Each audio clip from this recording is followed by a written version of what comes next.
Welcome back into the Lions247 Podcast. I am Tyler Donohue. He is Sean Fitz, our producer, Lance Glynn, working behind the scenes. And we've got a bunch to hit on this episode. We've got recruiting, transfer portal. We still have to hear Sean's reaction to the latest Penn State commitment as he was out of pocket earlier this week. We had Brian Doan on our Tuesday episode of this podcast, national recruiting analyst with 24/7 Sports. I hope you listened to that. It was half hour going on 40 minutes of the latest breakdown on Nittany Lions recruiting. Of course, things are already evolving since then, but let's start in the practice field, Sean. First off, welcome back to town. Welcome back to the practice field on Wednesday. We were there for the start of it, and per usual, we saw a fair share of special teams work. We got a lot of kicking, a lot of returning, and that's about it. That's been the kind of the crux of our access this spring has been a lot of the special teams work. And, it's better than stretching, but at the same time, there's not a ton that you can take away, kind of do a head count and see what's going on around the scenes. But trying to make the most out of it. We do get James Franklin afterward. We did get Manny Diaz last night as well. So we got some decent stuff coming or actually up on the site at Lions247 already. You asked or it was asked of James Franklin about Adisa Isaac and Salim Wormley, some of those guys that are transitioning back from missing the season last year, big pieces of this Penn State team. But so far, it looks like they're just kind of easing them in, which I think is the right call. We talked about this all off season. Guys like Isaac. I mean, there's no games to win in the spring, but you got to do what you can to get them ready for the fall. And it looks like they're on track to at least contribute. And in Isaac's case, they're hoping he can take a step and be that guy as a pass rusher, because right now it's something that's sorely lacking on this Penn State defensive line. Yeah, that was my question. It led off the James Franklin scrum after the practice. And just bringing up Wormley and Isaac, because those are both guys that we've gotten eyes on every time we've gone out and seen a practice, and they've been involved in drills. And I think in Wormley's case, it's been a really good thing to see that he's come along enough where the medical staff and the coaching staff is saying, get out there, put the pads on, and go through some work. And somebody's got to play guard right now for the Nittany Lions. So that's a situation where they need bodies, and we'll talk about that in a moment. But over on the defensive front, James Franklin, although they referencing both Isaac and Wormley, kind of talked about a pitch count, a rep count that these guys are working through, and that's going to expand as they get through spring. And then you'd hope by the time you get into August camp that they're going to be really fully able to participate. But he still says out of all the edge rushers, and he says they need edge rushers to step up. They're still looking for them in the transfer portal. We're going to talk about some possibilities in a moment. But he still says, despite the fact that Isaac is limited, he is the guy who was most consistently flashing in that role. And that's great to hear, because they had extremely high hopes for him and what he was capable of doing in 2021. And Wormley as well, a projected starter. So two guys that didn't play it down for you in 2021, otherwise may have been starters all the way through, back on the field right now. And based on the feedback, making progress. You look at what Penn State brings at that defensive end position, and that's kind of what we've talked about with the portal, is you're not looking for another Nick Tarbert and another Smith Vilbert, a big guy that's going to hold up in the run game or do whatever those guys' strengths are. You're looking for a guy that can splash off the edge. And even James Franklin said it on Wednesday night. They're looking for another Arnold Ebiketie. I mean, it's going to be really tough to find another Arnold Ebiketie. He was awesome. And what was funny is I was looking at the mocks this morning, and the Penn State's, if you recall, Penn State's first target for an edge rusher last year before Ebiketie came on the scene was Jermaine Johnson, who ended up at Florida State, and he's projected as a top 10 pick. So apparently they know what they're looking for. It's just a matter of those guys being out there and the right guy at the right time. But Adisa Isaac would go a long way in making you feel a lot better about that defensive end if he's fully healthy. But at the same time, you still want to get those bodies in there, and we'll talk about that here in a second with the portal. It's interesting to watch sort of how this defensive line has come together. Hakeem Beeman is a guy that was asked about last night. James Franklin's still pretty cryptic with that, and I'll say this: I mean, I think a lot of Hakeem Beeman's talent, but James Franklin's kind of saying the same thing. Very talented kid. He's got a lot of things to take care of before he gets back onto the field, and that's something that when you're gauging expectations for a guy like Hakeem Beeman, who is still in the interior, still a defensive tackle, that's something you've got to take into consideration there. And, you've got guys like Devon Ellis that played a bunch last year. You got PJ Mustipher coming back. Jordan Vandenberg's coming on. A bunch of bodies there to work through. But Beeman, I think, can be a very big piece of this defensive line. But as James Franklin said, he's got a lot ahead of him before he can be relied on to be that guy. And because of the just onslaught of positive news about Zane Durant and his first few practices with Penn State, his first semester at Penn State, it's a little bit easier to kind of place Hakeem Beeman to the side when you're thinking about this group. And I still feel like you have to place Hakeem Beeman to the side when you're assessing this roster in the defensive line room. Otherwise, we'd be getting a little bit more clarity from some of these answers from James Franklin, which is now, going back to, I guess, last August or September when there was some buzz about something not being right with Hakeem Beeman and his role with the team. And ultimately, when they started playing games, that became obvious. Shut down for the year, participating as a scout team member.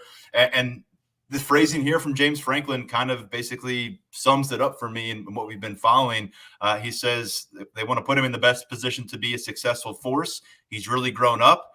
Big fan of his, but he's still got some work to do in a lot of areas. Yeah, and it's you got to kind of drop the ... at the end of that statement. Yeah, you and I were talking about this before. It's great to hear, those kind of things where he's talking around his situation, but you'd like to hear a little bit more emphasis on the football, because the more Franklin or whomever, we talked about this with Clifford last offseason, the more the person talks about their actual football skills, I think the better that, the less you have to worry about what's going on to distract him from the football skills. So Beeman's a guy like that. And you're going to find that from time to time. Like I said, amazingly talented kid. It's just got a lot of things got to align before you can count on him as a productive member of your defense.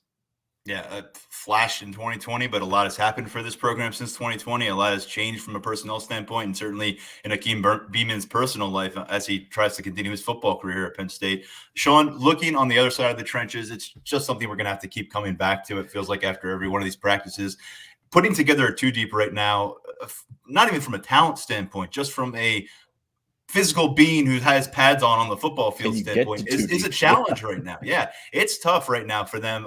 They've got 12 total offensive linemen by my count on the current roster, 11 of them scholarship players. There was a question on the message board at Lions247.com earlier today. Normally there's some kind of group, maybe a safety net of sorts with offensive linemen who are walk-ons, and they can take some reps and they can kind of ease some of that stress on other guys. That's not the situation right now, and we're seeing this team kind of trot out 9, maybe 10 offensive linemen. Some guys are playing multiple positions. Some guys aren't on the field right now. We did see Jimmy Christ reemerge as a tackle for Penn State after his absence for a couple practices. But James Franklin went so far on Wednesday to say this issue of offensive line depth, which they think will be remedied this summer with the transfer and freshmen and some walk-on additions, it could impact the structure of the spring game at Beaver Stadium later this month. I mean, something's got to give. They can't run out those guys, and that's just potential for, it's just giving yourself potential for more injuries there. You're switching over walk-on defensive tackles like Alex Ferminik, just to fill out your two deep there, and that's tough to deal with. We still didn't see Landon Tangwall second week in a row. I don't think that's a long-term thing, but it's notable every time there's someone that's missing. I mean, whether it's Bryce Effner, who hasn't been there, and we don't expect him there all spring. Jimmy Christ, who's been out, but he recently came back. When there's personnel changes, when there's a guy not there, it's glaring because that group is so small. Now you've got a couple of guys coming in this summer, and of course Hunter Norzad coming in to compete right away in May. But yeah, that's a big obvious glaring hole in that roster right now. And you have this sometimes with spring, but I mean it doesn't, every time it pops up, it's not pretty. And of course, it's in a position room that is very much in facing a ton of scrutiny after 2021. And outside of Caden Wallace and Juice Scruggs, we talked about the talent, the potential, but a lot of these dudes have spent plenty of time watching practice reps in their Penn State career to this point. It's very important to load up some of these guys up. And Landon Tangwall, whether it's serious or not, these are missed opportunities for him to get comfortable playing alongside Juice Scruggs, putting things in motion with what Phil Trautwein says. And additionally, there's a fine line. You want to load these guys up, but do you want to gas them through the next 7 practices because you don't have enough bodies? And that includes in the blue-white game. So that's something that clearly this staff right now is trying to juggle and get to the point where Hunter Norzad comes and you got the cavalry of freshmen. And we're not talking about guys who are going to show up and push for starting jobs in that freshman group, but these are guys who can show up and block defensive linemen on the football field and give other guys a bit of a blow. Yeah, I'm sorry. I'm counting offensive linemen. It looks like there's even fewer than when the spring started. Jeez. Just 11 listed. Of course, Effner's out. You don't have Tangwall right now. I think So they got Fermanik still as a DT Fermanik still a on D that tackle. roster. Hopefully, it doesn't Yeah. go the way of Marquise Wilson on that opening on that spring day roster To where the he's listed abyss. as the athlete, so he got listed as nothing. But yeah, I mean, it's going to be tough to work around that because I mean, you would love for them to be able to take these steps and get out in front of all this kind of stuff and actually. I don't want to say have time for improvement, but the more guys that are there, the safer you are to work with those guys, and the more willing you are to work with those guys, and that's tough for them to work around. It's great for a guy like JB Nelson, for who comes in and is going to play guard, going to play tackle, wherever it's going to be, and he's going to get a lot of reps and try and grow up really fast. And you kind of want that for that class of 2020 that we've talked about so much.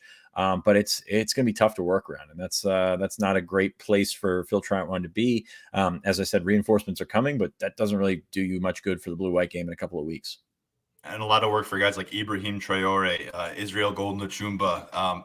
How is that working out? Certainly be curious to hear by the time we get through spring ball, if James Franklin wants to read through a too deep for us again and how maybe that has changed since he did it on the start of March 21st at the start of spring practice.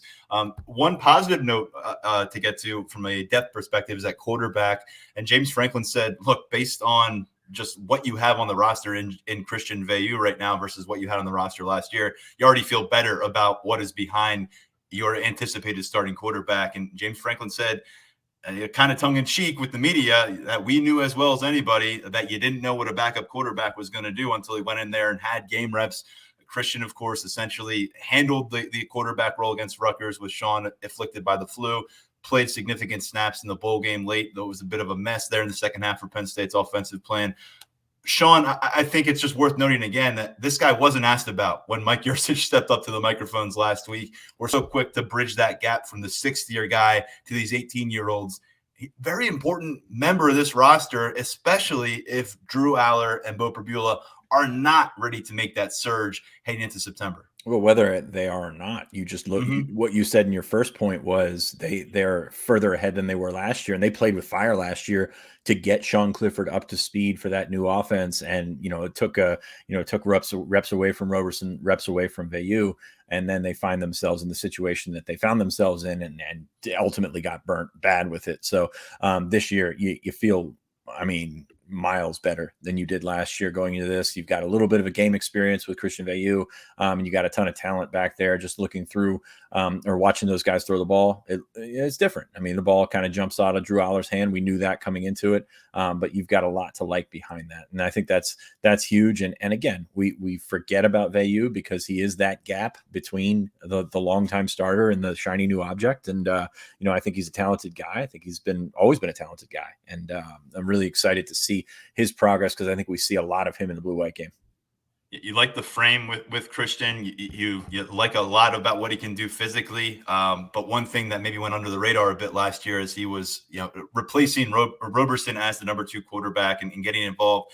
We kept hearing about his demeanor, the way he handled himself, the way he was absorbing things from Clifford as a veteran rather than as a newcomer. And now the way that Franklin described him on Wednesday, calm, cool, collected. Remember what we saw from the backup quarterback position last year when we had to watch that. That was everything that wasn't calm, cool, and collected. So we'll see what comes from it. But to your point, you're already ahead of the game, and now you have developmental pieces working in this room. Mike Yurcich has a lot to answer for coming out of 2021, but you really like the way he's reshaped his quarterback room. Now can you get the results on the field?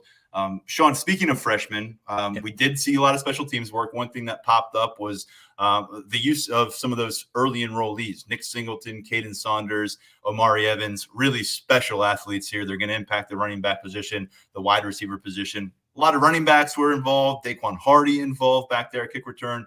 But, these guys, they go out there and you can see these are blue chip kind of talents. Whether they can put it all together and become polished Big Ten football players, we'll learn down the road. But you can notice them on the field. Yeah, the speed shows up, especially with Evans and Saunders. Those guys are burners, and which is something that not only that wide receiver group needed, but you give a chance to a guy to make a return, and that's really been something that's been lacking the last couple of years. Is you've got Devin Ford back there and guys that are you trust with the football, and that's fine. But these guys, I think, have a better chance of busting one and getting the angle and going. I'm really excited to see what Evans can do. He's got that 4.3 and change speed from what he tested last year, and then he showed up on campus and sort of matched that. The one you mentioned, you kind of slipped in there that I've been pushing for a long time, Daquan Hardy back there. That dude can play football. I mean, he can be on any team that I'm coaching, because he just finds a way to make plays, whether it's defense, whether it's special teams. James Franklin talked once again for the 50th time about that state title game. I loved what he said, though. He's like, they get caught up in measurements sometime, and this staff does it all the time. Just gets caught up in measurables and testing numbers and things like that. He goes out there and has a game like that, and Franklin said he looked at Terry and said, "We're making this too hard on ourselves." Sometimes you got to do that. Sometimes that's the direction you have to go with a guy that might be on the line or might be, just deficient in one or two areas. And then you can go and be a football player like that. So I really, really want to see, I know they like to have offensive guys back there, but I really want to see Daquan Hardy return some kicks this year. We've heard that state title game a lot about Hardy. One thing, though, it still took, another 2 months for him to actually get that Penn State offer right at the 11th hour of this process. And it gave them a lot of time to talk themselves out of it, and they eventually did not. And that's surprising, because it happens an awful lot. With Hardy, by the way, he was brought up during Diaz's interview, which we're going to get to in a moment, during the Franklin conversation, a guy that they clearly love. The versatility has shown up. We talked about him maybe stepping up as a safety down in Tampa if it was necessary. We know what he's done in kind of stabilizing and really enhancing that coverage in the nickel role. Curious to see how his role grows, what it means for maybe the linebacker usage as this defensive scheme comes together. But a lot to like about Hardy as he enters year 4. Come a long way since that recruitment that really was close to shutting the door out of him for Power 5 competition. Sean, the one other thing to get here for special teams is the place kicker competition. Last year, Jordan Stout held on to it for most of the year. Jake Pinniger resurfaced late. Didn't impress when we saw him down in the Outback Bowl with a long distance try. Sanders Sahadak took the red shirt last year. He was the #1 kicker in 247 Sports 2021 rankings. What we saw on Wednesday was a little bit more of the same. Sanders Sahadak, the ball just flies off his foot. You hear it, especially when we're indoors like we were yesterday. Jake Pinniger, bit of a scramble for him yesterday. An ugly, wobbly miss wide left from 35 yards out. He had a slip on a short yardage attempt. I wasn't sure if that was extra point or a short field goal attempt, but regardless, wasn't pretty. And it just feels like this thing's wide open, and it's a juxtaposition where you've got a player with all of his eligibility left, and you got Jake Pinniger who's using bonus eligibility from the NCAA. And you've got a new special teams coach who's got a clean slate. So, I mean, you're talking, you've got the charts from last year about how these guys hit, but at the same time, he didn't see that with his own eyes. Stacey Collins didn't see that with his own eyes. It feels like it's open. Pinniger, I think it's unfair to judge based on the couple of kicks that we see, but sure, it certainly looks to be like it's pretty open. And as you mentioned before, it's just, there's something different about the way that the ball comes off of Sahadak's left foot. So we'll see if that becomes an issue, as something that's settled in spring. You've got 2 scholarship kickers. That's not a typical situation for a college program to have 2 guys that can overlap like that. But at the same time, I mean, I don't think you want to find yourself in a situation where you name a starter in the spring and then the other guy hits the portal. I'm not saying that won't happen, but this is a situation where you want to have as much talent on the roster as possible. And we've seen kickers go by the wayside before. So be just an interesting one to track for this offseason, because I think it's probably closer than you think it is. You would think if Jake Pinniger is coming back, he would be the starter in his final year, his extra year. But you got to give the job to the most talented guy. We'll see how that happens. Just did a quick rundown of Pinniger through 4 years, 9 of 17, make it 9 of 18 from beyond 40 yards, Sean, in his career. Stout handled things from 50 and beyond. We saw that play out the last couple of seasons. But Pinniger came in and was really given quite a leash, 24 field goals attempts as a freshman, held on to that job through the 2019 season when they won 11 games. He missed only 1 field goal along the way. But the last couple of years, there was a streakiness to him in 2020. It cost him at times. And this is probably a competition that we should be asking James Franklin about or talking more about, because you consider how many one-possession losses Penn State suffered and how that tipped the scales and what we are now talking about with the 2021 season. hey, kicks can go one way or the other. It happened last year, and if they don't figure this thing out, I'm not saying they don't have two talented options here to sort through, but it's something that you want to have pretty buttoned up and go on the road to Purdue. You don't want to feel like you're one kick away from sending in the next guy when you're on the road in week 1. Yeah, and I feel like that freshman year is dragging him down 16 to 24. Obviously you're hitting 2/3 of your kicks. That's not ideal, but he bounced back, was 11 of 12 in 2019, as you said, and then 9 of 13 in 2020, which is fine. I mean, it's not the worst thing in the world, but you would like to have it match that 2019 season. So I think there is leash there because he's done it before, but at the same time, I mean, there's questions about whether he can do it consistently, and that was a question last year with Jordan Stout. So we'll see what Stacey Collins thinks. And I do think it's an important note that he is the new special teams coordinator. He did not recruit either of those guys. He does not have the, whether you call it loyalty or whatever, he does not have the loyalty favored in one way or the other. And I think he's going to try and figure out who the best guy is. Since the Cotton Bowl in 2019, Jake Pinniger has made 1 field goal from beyond 40 yards. He's only attempted 4 field goals from that distance, but been a long time since he was asked to consistently contribute and doing so from a long distance range, which seems to be in Sahidak's wheelhouse, if anything is. Sean, moving over to the defensive side of the football, we did get Manny Diaz. First time that he has spoken with Penn State media beat since he was introduced in December. He mentioned this: the 2022 defensive roster was pretty much on showcase down in Tampa leading up to the Cotton Bowl. He had a guy like Jesse Luketa playing, obviously heavily involved as a Mike linebacker. But overall, because of those opt-outs, he had mentioned, he was an observer, and he was very careful to say he didn't want to draw too much judgment. He wanted to enter the spring and the winter workouts with a clean slate. But he did have the benefit, although it was to Penn State's defensive detriment that week, of getting an early look at what his personnel would be. Again, the only scholarship addition since Tampa, Zane Durant, the freshman defensive tackle. Yeah, I mean, the silver lining all along with that Outback Bowl is you're going to play younger guys. So guys like Jalen Reed can step up. You're going to see what you can get with Keaton Ellis and work in some of those young linebackers, Tyler Elston, Kobe King, which, it's an extended spring practice when you get those bowl practices in without all your veterans, especially on that side of the ball. So, he's still got a lot of work to do. He's got some pieces in place to work and build around. Jair Brown is a guy that he mentioned. He came out and was like, all about Jair Brown. He said he was, an honor to coach Jair Brown. Yeah. If you had 11 of them, you wouldn't need a coach. Okay.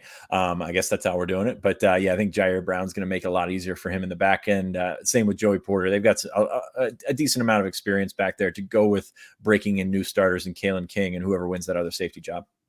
It just seems like Jair Brown got on that plane probably before they got even left Tampa, and he was just took the mantle.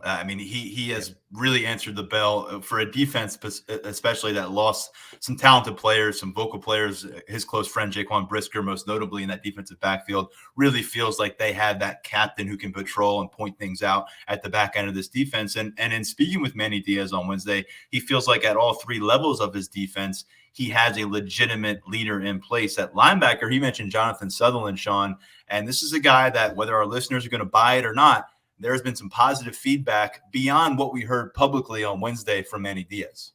Yeah, this is one that we've heard a couple of things over the weekend about Jonathan Sutherland settling in, and we're kind of in the ballpark where we've seen it's kind of like Clifford on the offensive side of the ball. People are really tired of hearing about Jonathan Sutherland, but we're kind of in the believe it where we see it or believe it when we see it type status with him on the defensive side of the ball. But they switched him to Sam. Seems to have taken to it. I think he's the less space that you put him in, the better opportunity he's going to have. So I'm intrigued to see what's going to happen with that, because he needs to be a guy that you lean on, just from a leadership standpoint, a veteran standpoint, whether or not that means he's getting a majority of reps out there, if it means Hardy's on the field more, or whatever have you.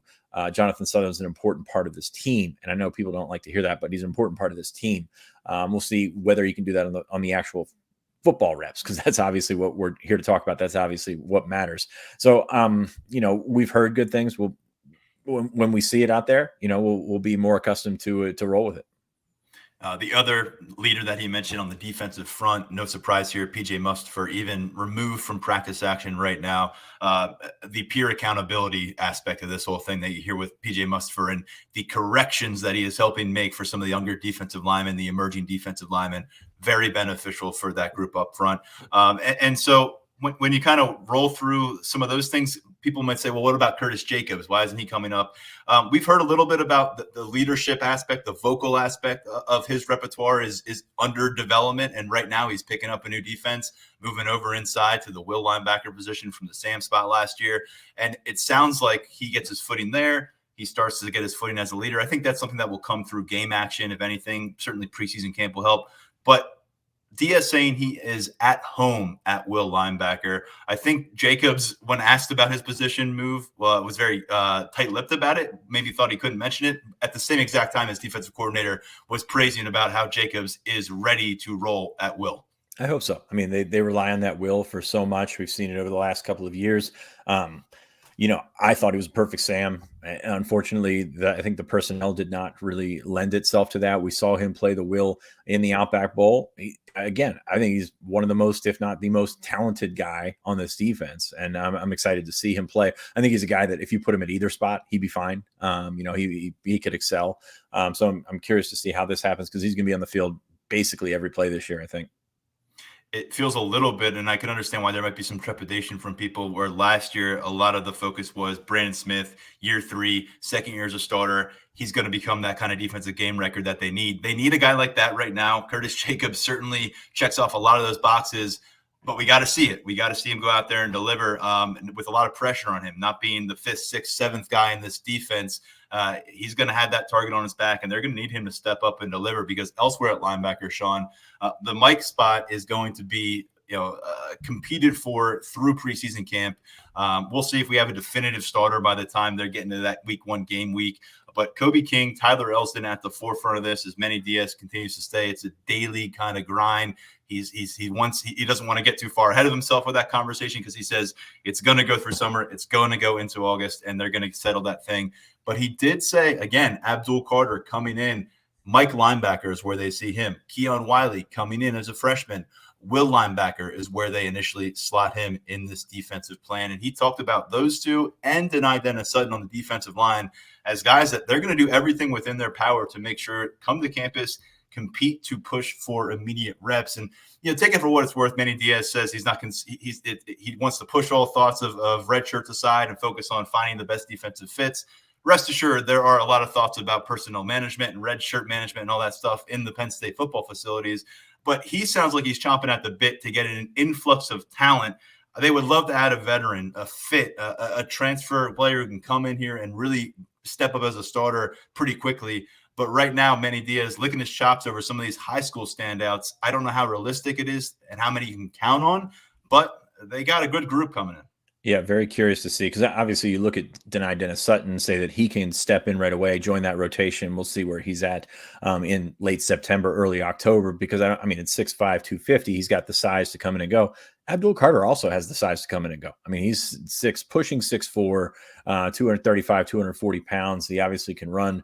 I'm not sure where he's at in terms of reading keys and all that kind of stuff, but if you put him at Mike behind Tyler Elston and Kobe King, whichever way you want to order them, he brings something different athletically. So I'm excited to see, how his transition goes. But I'm kind of tapping the brakes there because he hasn't been asked to read keys or anything like that over the last couple of years.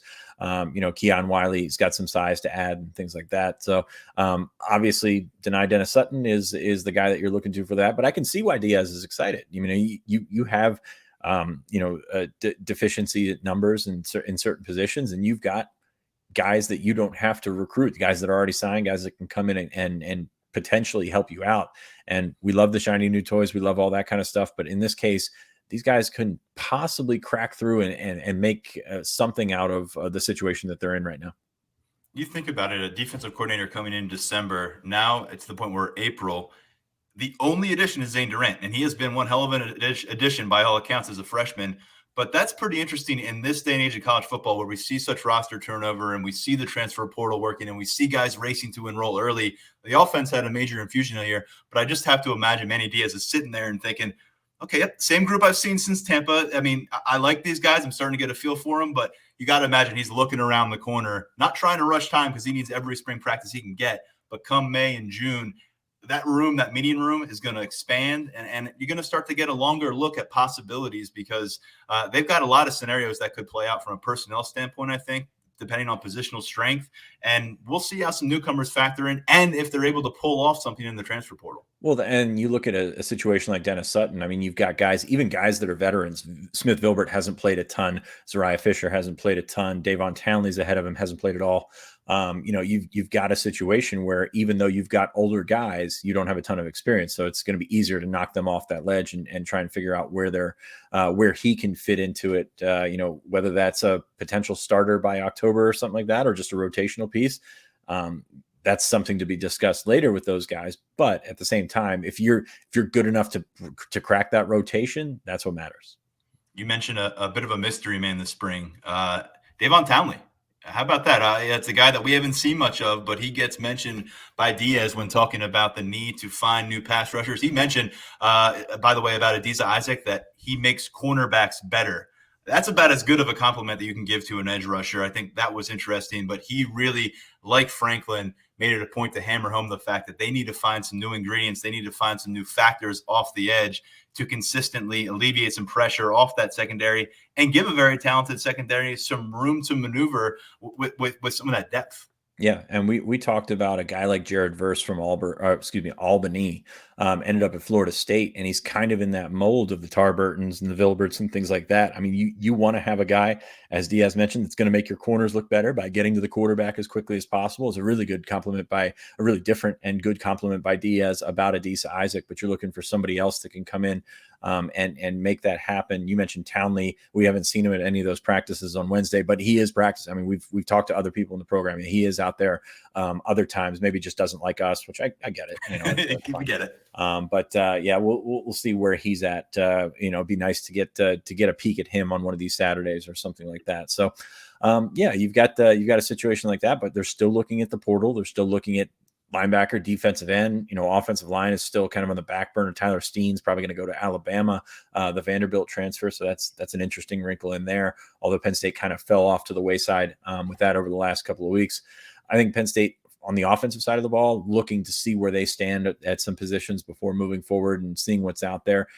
There was an influx of talent on the defensive line in the last week. And that's the thing about the portal. You never know when it's going to pop up. Hakeem Mesidor from West Virginia popped out of nowhere last week. He visited over the weekend. He's friends with Jesse Lucchetta, part of that Gridiron Academy. He's camped at Penn State before. They're fairly familiar with him, did not offer him out of high school, ended up at West Virginia, but he's always had Penn State high on his list, and he's going to go Miami this weekend. And then Damian Robinson, after that mailbag question last week about how's that going to work, and we don't think Penn State will be in it because of the NIL stuff. He's slated to be on campus this weekend. Whether he makes it or not remains to be seen, and how that works with NIL and things like that, because we've mentioned not a ton of confidence coming from the NIL side from Penn State so far. But that's a situation where you've got him on campus. You're trying to make not promises, but you're trying to make it look as good as possible. So we'll see where that goes with Damian Robinson. Just to get him on campus, I think is a big step for Penn State, and see if he can maybe work that out. Does he value staying close to home? Does he value potential immediate playing time? Because I think it is there with Penn State. Does he value NIL above all? So there's a lot of things that you don't think about, and frankly, even touched on this last night as he was making his thinly veiled pitch that they still need help in the transfer portal, that it's very different than covering actual high school recruiting, because the priorities are so different for these young men. Yeah, and you've mentioned this before a few times. We saw Robinson on the practice field at Penn State working with prospects as a rising senior. I think he was at the time, but I think Curtis Jacobs, Tyler Elston were out there. Because he's a year younger than Curtis Jacobs, so he was a young guy out there, because it was Jacobs and Tyler Elston, and I think Nick Singleton was a part of that group that was out there as well. It's always thought the world of Damian Robinson as a talent. Thought he could be a linebacker. He's a little bit bigger now. He's about 6'3.5", 250. So they're looking at him as a defensive end, but he's always been listed as that guy.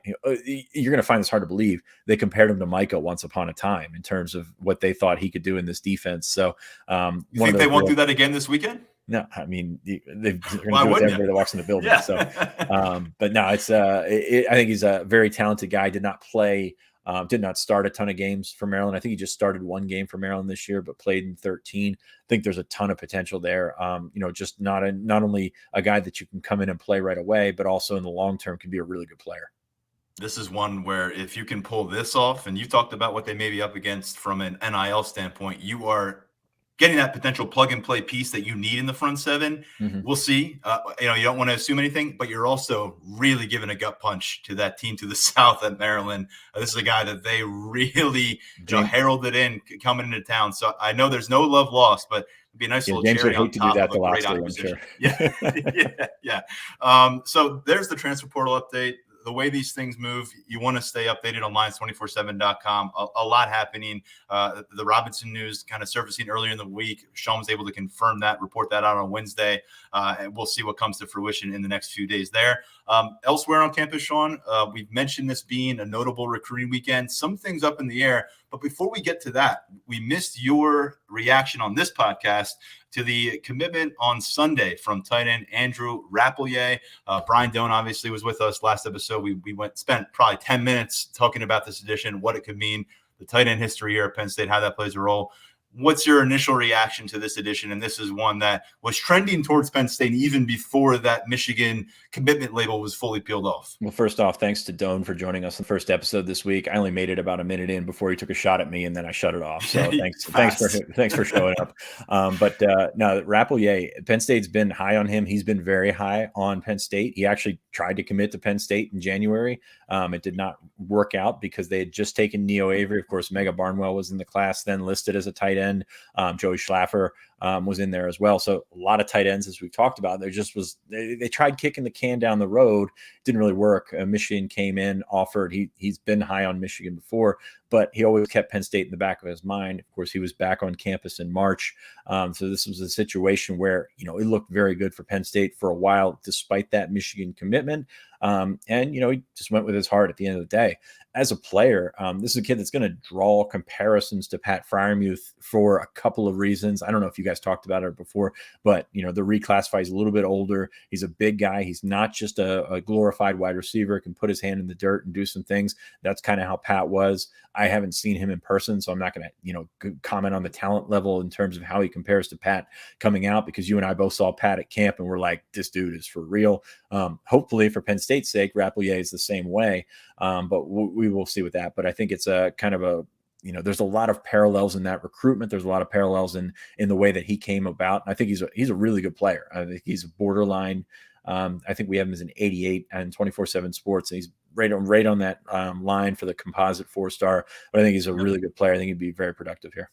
Yeah, I think he is a little bit pushed over that line for 4-star and composite rankings. As Brian Doan said, this is the kind of kid, if you can go get some verified testing numbers, put them out there this spring, you could see him make a jump in 24/7 Sports rankings.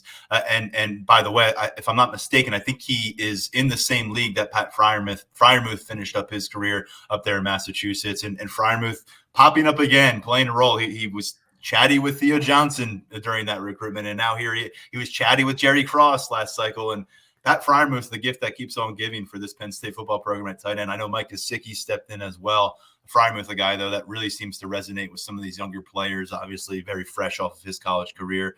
Sean, another visitor in town earlier this weekend, yesterday, in fact, and Brian alluded to this when he was on with us, out of Philadelphia, 4-star edge rusher Jameel Lyons.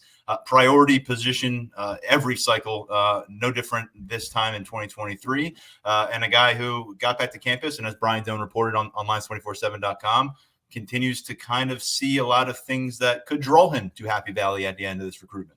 Yeah, the guy that Penn State staff's very high on. They had him in camp last year. Did really, really well. Grades have been an issue, but he's seemingly improved them.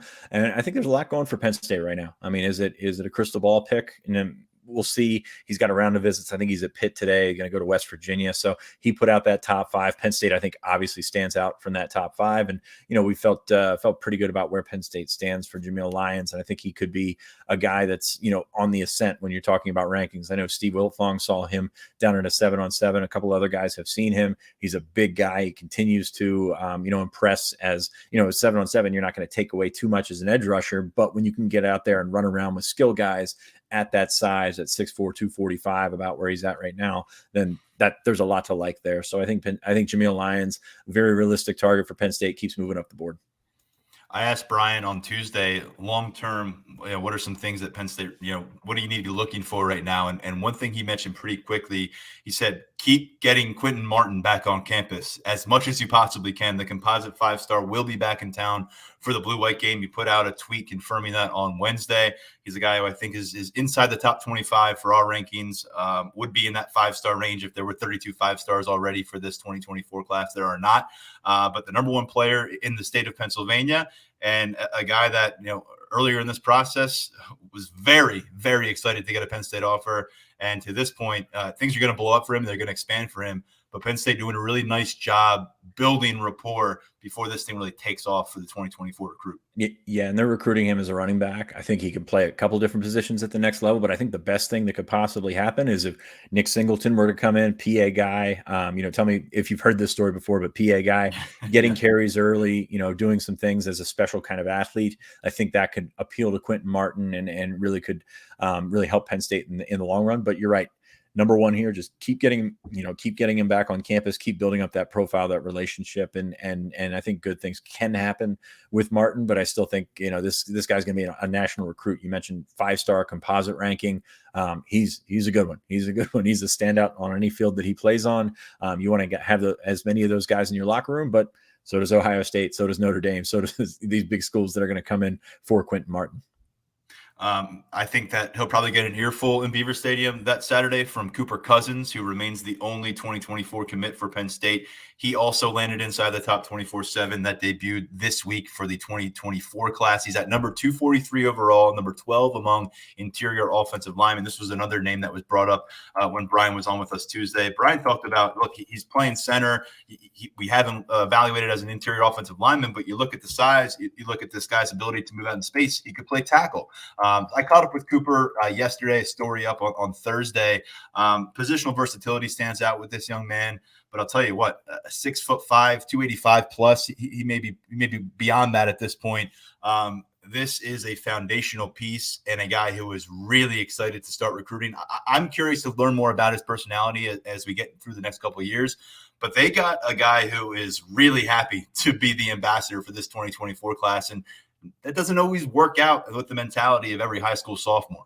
Yeah, you're right. I mean, this is it takes a different kind of kid to take the lead on that, especially for an offensive line. I mean, you take a look at the most vocal guys that have been around, and a lot of those times are skill guys, quarterbacks, and things like that. So to be an offensive lineman, to make that happen is, it's going to take a different kind of personality, and hopefully he's got that. I mean, you mentioned it. He's 6'5.5", 300 pounds. He's got tackle length, which this is one of those things that we talked about, I think, last week, is Penn State's offensive line recruits keep getting bigger. And that's a good thing in terms of, it's not just you're finding guys that are 6'6" or whatever, but they've got length to play. This is a guy that is going to draw, as I can continue to compare guys to Penn State's recent standouts, he's going to draw Connor McGovern comparisons, because this is a guy that plays on the interior and on the offensive line, plays some center, has got some snapping down. And I think Penn State wants him to be their center of the future. But he also has the ability. Remember when McGovern got here, he played tackle right away. So there's a lot of comparisons that you can make with those guys. So I'm excited to see his progress. Really liked what I saw from his sophomore film, and he's going to continue to get better. Honestly, I don't say this very much for Penn State guys, but I thought he was a little low in the top 247. I think he's a really good player. I think he's, potentially a top 150 guy, top 200 guy. So for him to be in the back end of that top 247 is a great starting point. But I thought, maybe he'd be a little bit higher. Cooper got to campus for spring practice not too long ago, spent that time, as you'd imagine, posted up, watching Phil Troutwine go to work with that offensive line group. He plans on getting back for a couple more practices, including, as we mentioned, the blue-white game. And we'll see if he has company soon in that 2024 class. I know he's chomping at the bit to build what he says will be a dominant class. you got to start, and he is the starter. A lot of work to be done though in that cycle. Sean, this weekend, bit of a scramble in terms of who's coming, who's not. We've talked about some of those Florida prospects, one of which is confirmed to be heading to campus. Marcus Stokes, the quarterback, 4-star prospect, picked up a Penn State offer last time he was in town during the winter, and he's been he's kind of been on the circuit this spring, trying to figure out where his recruitment is heading next. Yeah, Marcus Stokes.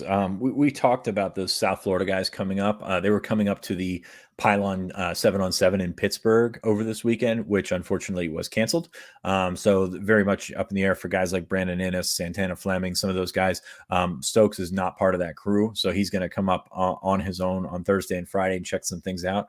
Second visit for him. His last visit, was his first Power 5 offer. Penn State came through with as his first Power 5 offer. So they've forged that relationship. They've done some nice things. There's going to be some things that are out of Penn State's control here, like Florida, like Florida State, those schools closer to home that did not sign a 5-star quarterback last year. As we mentioned before, it's going to make it tough on Penn State to, fill their quarterback slot with a high priority guy.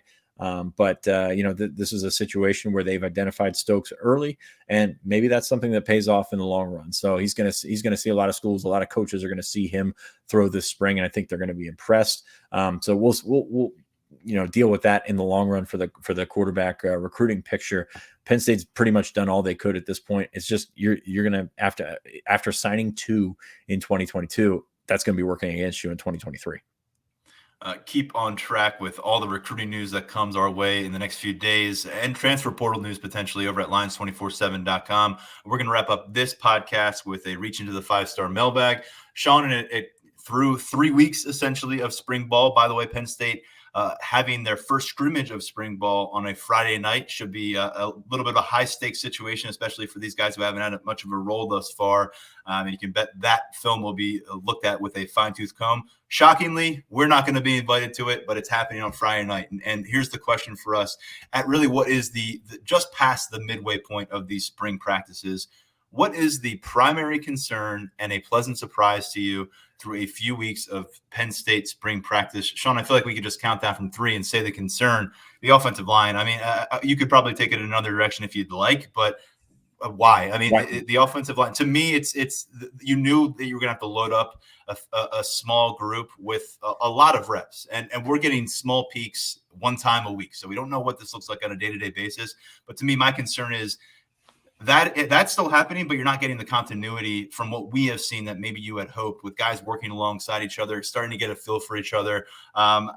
Look, it's just there's no way to sugarcoat it at this point. And I know folks don't want to hear a sugarcoat the offensive line situation. So that was the concern coming in, and through 8 practices, based on what we understand, I'm not really going to move off of that standing. Yeah, what did James Franklin say to Terry Smith about Daquan Hardy? Why are we making this so hard on ourselves? Yeah, I mean, you're looking at the numbers crunch in the offensive line, and that you've got just a thin line to work against. I mean, there's nothing. If a guy goes down, you notice it. If a guy is, missing a practice or 2, you notice it, and that's going to stunt your development. And obviously, this is a group that needs as much development as possible. So I think that there's that.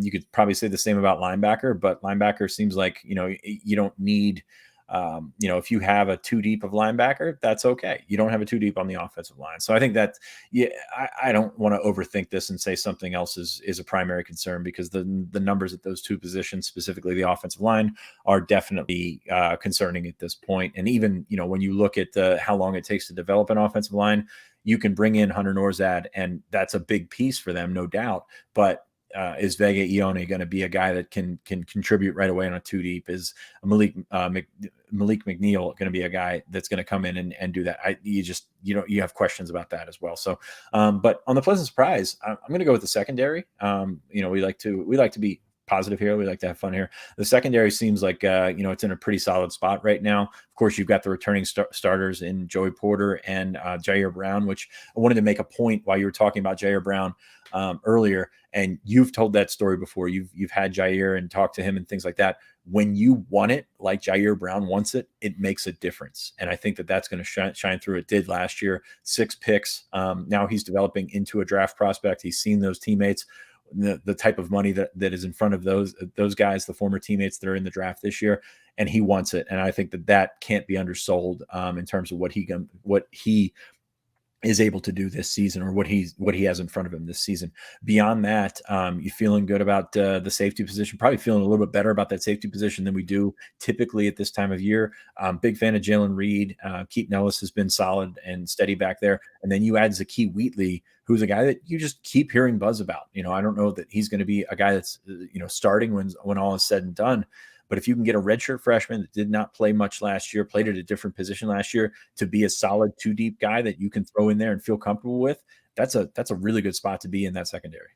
Yeah, I was thinking Wheatley when I first read this, and I'm actually going to go with two of the first-year players who weren't in that huge spotlight necessarily on signing day when we talked about some of the 5 stars and Zane Durant. I mean, just the fact that he has been able to continue to sustain what he was working on in the winter is big to me, because we hear a lot of buzz about guys and what they do in the weight room, and he showed up ready and he's got the right attitude, and then you get on the field and all of a sudden it's still kind of a high schooler playing with Big Ten caliber football players. And that's pretty clear, at least for the first few months. Maybe you take your lumps in the spring and you bounce back in August as a first year player. But the fact that Franklin was so quick to point him out last week again, he keeps popping up in conversations about how he's disruptive in practice periods, giving that offensive line a lot of work and really pushing for an immediate role. That's big. And then I would go to the other side of the football.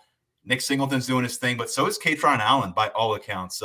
We should know by now that when you go to IMG Academy, especially for 3 years, especially at the running back position, you're going to be of the mindset that what it takes to step into a locker room and probably compete. But I didn't know physically, athletically, whether Katron Allen would be the kind of guy who would come here, stand out. He's not going to dazzle you like some of the other freshmen we've talked about.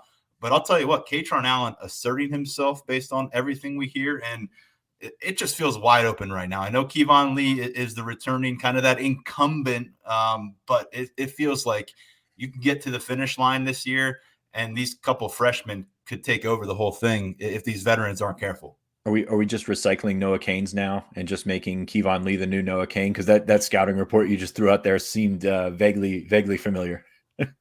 Kevon Lee, incumbent. I mean, it's we talked about it a lot with Kevon Lee, the potential there. You want to see him take that next step as a running back, and Jaywan Sider has publicly kind of emphasized that. We'll see. Just like that offensive line, this running back room, the guys who were on the roster last year, this isn't something that they're going to be able to prove between now and the end of August. It's something that really externally, and what we're going to discuss on the podcast, is going to be proven starting in September. And that's unfortunately just the way it is when you come off of the fall that they had. I'm second guessing myself. Did I say Kevon Lee? I meant Katron Allen. So these IMG running backs. So the IMG running backs, it's got all that. So I apologize. He falls forward with a head of steam. He turns 1 yard gain into a 3 yard gain. That kind of conversation. Yeah, maybe we'll get there too. We'll see. But Sean, I think that's going to wrap it up for me. I'm running out of babysitter time, and I know that we've covered a lot of ground here, 50 plus minutes. So thanks to you. Good to have you back. We'll talk next week. Producer Lance Glenn, of course. Thanks to him for working behind the scenes. This is the Lions 247 Podcast.